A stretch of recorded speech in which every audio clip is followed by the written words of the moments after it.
اعوذ باللہ من الشیطان الرجیم بسم اللہ الرحمن الرحیم۔ ناظرین، اللہ کی ذات کو ازلی ثابت کرنا تھا۔ چنانچہ پچھلی ویڈیو میں ہم نے آپ سے عرض کیا تھا، لیکن اللہ کی ذات اور اللہ کے رسول صلی اللہ علیہ وسلم کو پہچاننے سے پہلے ہمیں صحابہ کرام کو جاننا ضروری ہوگا، کیونکہ کلمہ لا الہ الا اللہ محمد الرسول اللہ جو ہم تک پہنچا اس میں واسطہ صحابہ کرام رضوان اللہ علیہم اجمعین کا ہے۔ آپ سبھی لوگ جانتے ہیں کہ قرآن کریم اللہ کا کلام ہے اور ایک مقدس اور عظیم ترین کتاب ہے جو جناب محمد عربی صلی اللہ علیہ وسلم پر نازل کی گئی، اور اس قرآن کو نازل کرنے میں واسطہ جبرائیل کا ہے۔ جیسا کہ جبرائیل کے سلسلے میں قرآن کریم میں مختلف جگہ پر اللہ تبارک و تعالیٰ کا ارشاد ہے۔ ایک جگہ پر فرمایا کہ ذو القوہ، کہ جبرائیل طاقتور ہیں اور جبرائیل روح القدس ہیں وغیرہ وغیرہ، جس سے اللہ یہ بتانا چاہتے تھے کہ ہم جو جبرائیل کے حوالے کلام کرتے ہیں، جو ان کے حوالے کرتے ہیں، وہ من وعن آپ صلی اللہ علیہ وسلم کی ذات تک پہنچانے میں مکمل امانت داری کا ثبوت پیش کرتے ہیں، اور ہونا بھی یہی چاہیے، کیونکہ اگر ہمارا ایمان حضرت جبرائیل علیہ السلام پر تھوڑا سا کم ہو جائے تو یقیناً یہ اللہ کے کلام میں بھی شکوک اور شبہات کا باعث بن سکتا ہے۔ جس طریقے سے ہمیں اللہ کو ایک ماننا ہے، اللہ کے رسول صلی اللہ علیہ وسلم کو ان کا رسول ماننا ہے، تو یقیناً اس میں حضرت جبرائیل علیہ السلام کا واسطہ جو ہے اس پر بھی مکمل ایمان لانا چاہیے۔ جیسا کہ یہود بار بار بتایا کرتے تھے کہ جبرائیل ہمارے دشمن ہیں، اور قرآن کریم نے اس کی تردید فرمائی کہ جو یہ کہے گا کہ جبرائیل ہمارا دشمن ہے، دراصل وہی لوگ اللہ کے دشمن ہیں، اللہ کے رسول کے دشمن ہیں، ملائکہ کے دشمن ہیں، نبیوں کے دشمن ہیں، جو جبرائیل کا دشمن ہے۔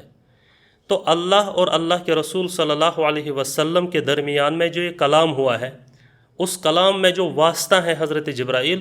ان پر بھی یقین اور ان پر بھی جو ہے ان کی امانت داری، ان کی دیانت داری پر ایمان رکھنا ضروری ہے۔ بالکل اسی طریقے سے جو آپ صلی اللہ علیہ وسلم کی ذات پر قرآن نازل کیا گیا،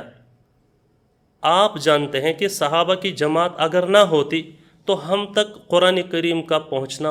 ناممکن تھا، اللہ کے رسول صلی اللہ علیہ وسلم کی احادیث کا پہنچنا ناممکن تھا۔ ہم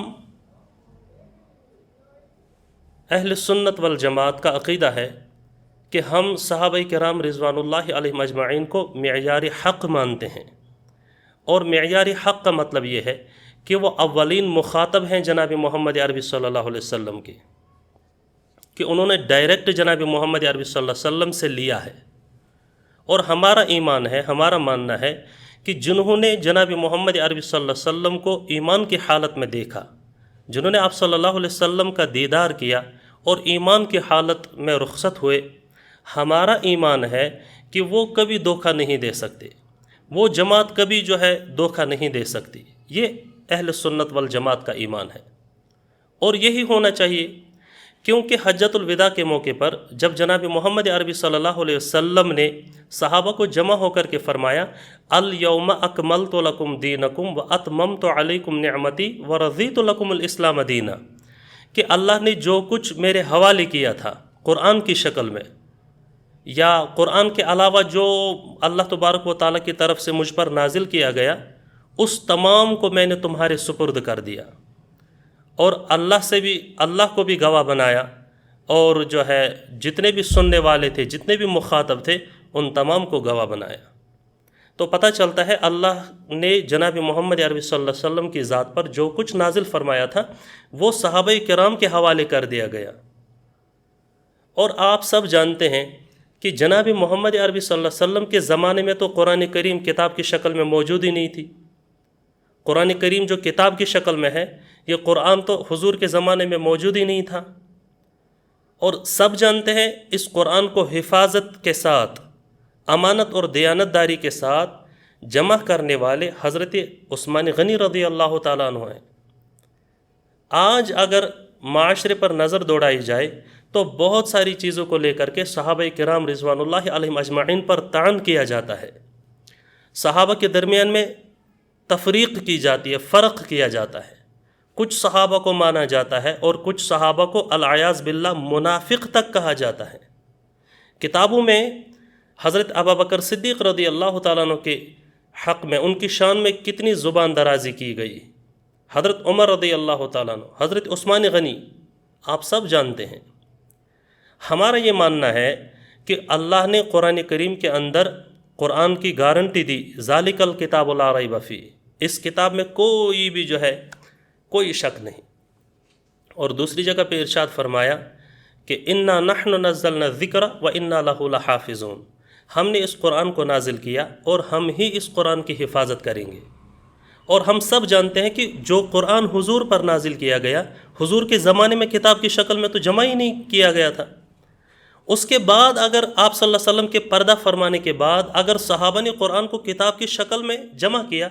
تو ہم مجبور ہیں صحابہ کو ماننے پر، ہمیں مجبوراً صحابہ کی اتباع کرنی پڑے گی، کیونکہ وہی مخاطب تھے جناب محمد عربی صلی اللہ علیہ وسلم کے، اور انہوں نے ہی جناب محمد عربی صلی اللہ علیہ وسلم کی شریعت کی حفاظت کی، پاسداری کی، اس پر انہوں نے ہر طرح کی قربانی پیش کی، جانوں کی ضرورت پڑی تو جان پیش کی، مال کی ضرورت پڑی، حتیٰ کہ عزت تک انہوں نے اس دین پر لٹا دی۔ تو اس طریقے سے انہوں نے اس منظم شریعت کی حفاظت کی ہے۔ آج اگر ہم یہ کہیں کہ یہ حضرت ابو بکر کی بدعت ہے، حضرت عمر کی بدعت ہے اور حضرت عثمان کی بدعت ہے، ان چیزوں کو بالائے طاق کر کے ہم کچھ چیزوں کو پوائنٹ آؤٹ کر کے ان چیزوں پر بدعت کی لیبل لگائیں۔ اگر ہم کسی بھی چیز کو لے کر کے صحابہ کی طرف بدعتاً منسوب کرتے ہیں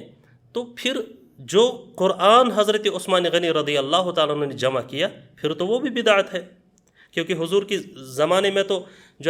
کتاب کی شکل میں قرآن موجود ہی نہیں تھا۔ ایک بات۔ دوسری چیز، صحابہ کے سلسلے میں مستقل آپ صلی اللہ علیہ وسلم نے فضائل بیان کیے ہیں، کتابیں بھری پڑی ہے،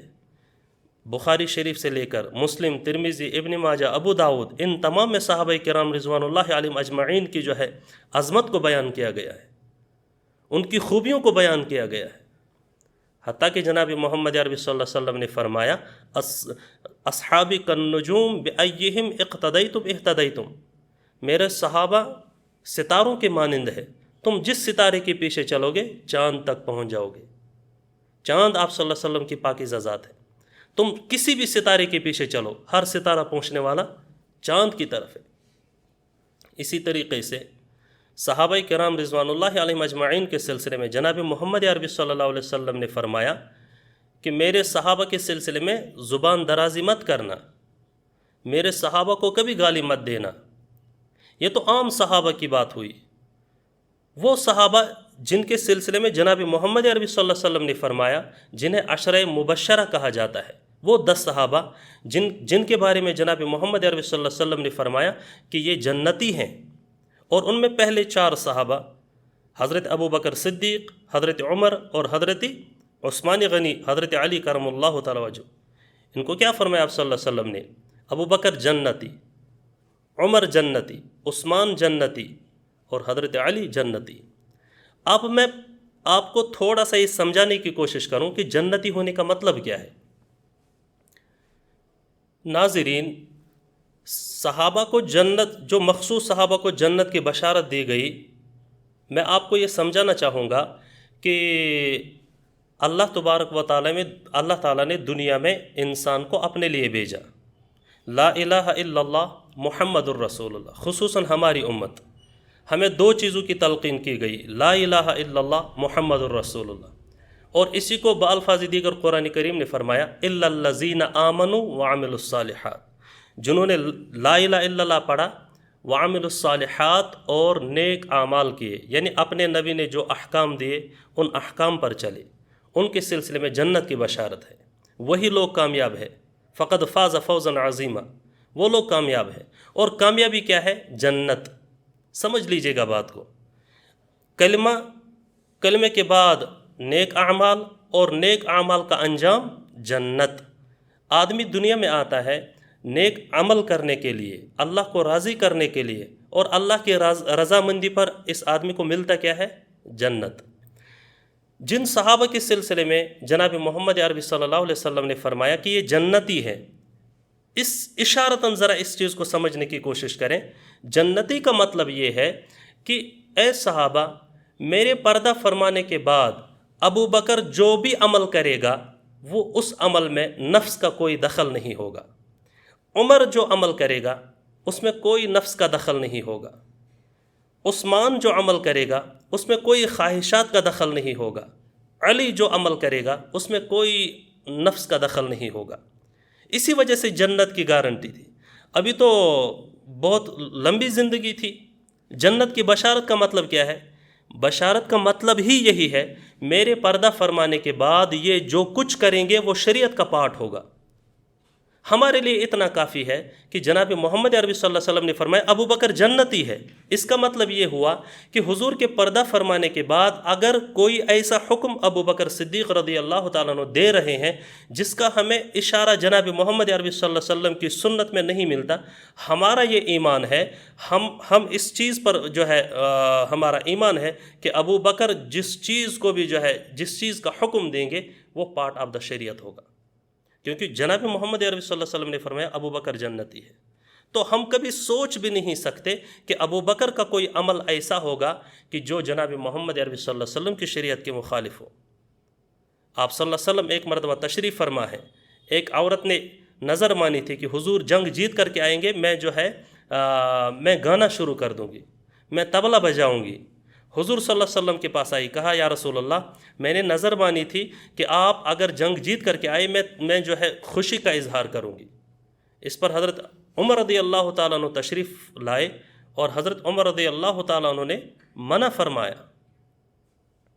اس پر جناب محمد عربی صلی اللہ علیہ وسلم نے فرمایا لو کان بعدی نبیا لکان عمر، اگر میرے بعد کوئی نبی ہوتا تو وہ عمر ہوتے۔ اس کا مطلب کیا تھا؟ یا قرآن کریم کے اندر 22 آیت ایسی ہے جو حضرت عمر رضی اللہ تعالیٰ عنہ کی مرضی پر نازل ہوئی ہے۔ اس کا مطلب یہ ہے جب حضور کے زمانے میں حضرت عمر رضی اللہ تعالیٰ عنہ کے عمل کو سراہا جاتا ہے، حضور صلی اللہ علیہ وسلم حضرت عمر کے کسی بھی فعل کو پسند فرما رہے ہیں، اور حضور بار بار فرما رہے ہیں کہ عمر جس راستے سے تم چلتے ہو شیطان اس راستے سے کبھی اس راستے کی طرف دیکھتا بھی نہیں ہے۔ اس کا مطلب یہ ہوا کہ حضور کے پردہ فرمانے کے بعد اگر عمر کسی چیز کا حکم دے رہا ہے، ہم قطعاً یہ نہیں کہہ سکتے کہ یہ حضرت عمر رضی اللہ تعالیٰ عنہ کی بدعت ہے۔ ہم تو یہ کہیں گے کہ حضرت عمر کو جنت کی بشارت ملی ہے، اس لیے اگر یہ کسی بھی چیز کا حکم دے رہا ہے وہ یقینی طور پر پارٹ آف دا شریعت ہوگا۔ تو ناظرین، آج کے لیے اتنا ہی۔ صحابہ کے سلسلے میں مستقل اس ٹاپک پر بات کرنے کے لیے آپ جو ہے نیکسٹ ویڈیو کا انتظار کریں۔ والسلام علیکم ورحمۃ اللہ وبرکاتہ۔